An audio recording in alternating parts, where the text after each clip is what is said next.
গরু আসলে একটা পানি, ঠিক আছে। তা আসলে এইসব অবলা জিনিসকে আপনারা যে তো ভালোবাসা দিবেন, ঠিক আছে, সে তো আপনাদের কাছে থাকবে। অনেক গরুর কাছে যাওয়া যায় না, সে গরুকে মোটামুটি ঢিস মারে, ঠিক আছে। তে দেখেন আমার ভাই হস থেকে, ঠিক আছে, ভাই হস থেকে আপনার এই গরুটাকে সে লালন পালন করতেছে, ঠিক আছে, অনেক দিন। তে এই জন্য, ঠিক আছে, তে এই গরুটা হস থেকে অনেক দিনই লালন পালন করতে, সে অস্ট্রেলিয়ার গরুটা গরুটা হচ্ছে থেকে অস্ট্রেলিয়ার জাত।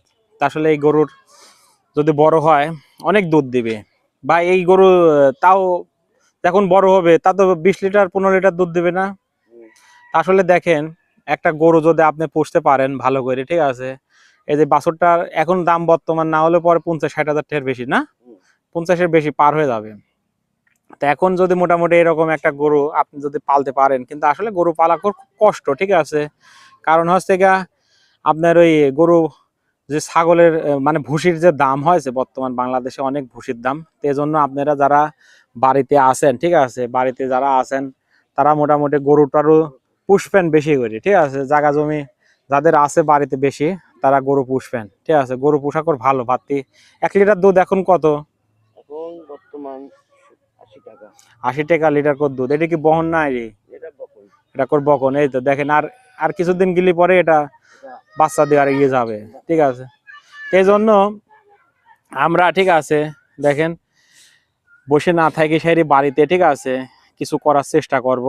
তা আসলে বেকারত্ব জীবন করে ভালো না, ঠিক আছে। এই যে 4-5 লক্ষ টাকা খরচ করে সেরে আমরা যারা বিদেশে যাই, এই 4-5 লক্ষ টাকা খরচ করে সেরে যদি বিদেশে না যাই, ঠিক আছে, দেশে যদি একটা গরুর ফার্ম দিই কিংবা একটা মাছের খামার করি, ঠিক আছে, তা আসলে অনেক কিছু এখান থেকে করা যায়, ঠিক আছে। এই জন্য আমরা চেষ্টা করব ভাই টাকাটা মোটামুটি সঠিক কামে লাগানোর জন্য, ঠিক আছে।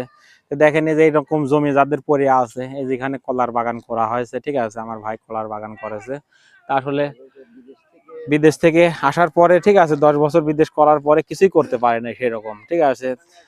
তো এখন এখানে এসে মোটামুটি আলহামদুলিল্লাহ ভালোই সে করেছে বাড়িতে কাজ করার পরে।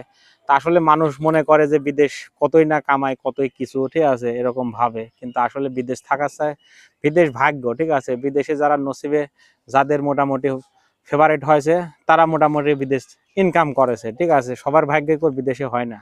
ওই যে আমার বাড়ির পাশে একজন 1 লাখ টাকা মাসে ইনকাম করতেছে, আমি ওইটা দেখি সে বিদেশে গেলাম, ঠিক আছে, ভাই লাভ নাই, ঠিক আছে। আপনার নসিবে যেটা আছে আপনি সেটাই পাবেন, তার বেশিও পাবেন না, কমও পাবেন না। তো যাই হোক, আসলে ভিডিওটা অনেক বড় হয়ে যাচ্ছে, সবাই লং ভিডিও দেখতে চায় না, ধৈর্য নাই ওইরকম। তো যাই হোক, সবাই ভিডিওটা ভালো লাগলে বেশি বেশি লাইক শেয়ার করবেন।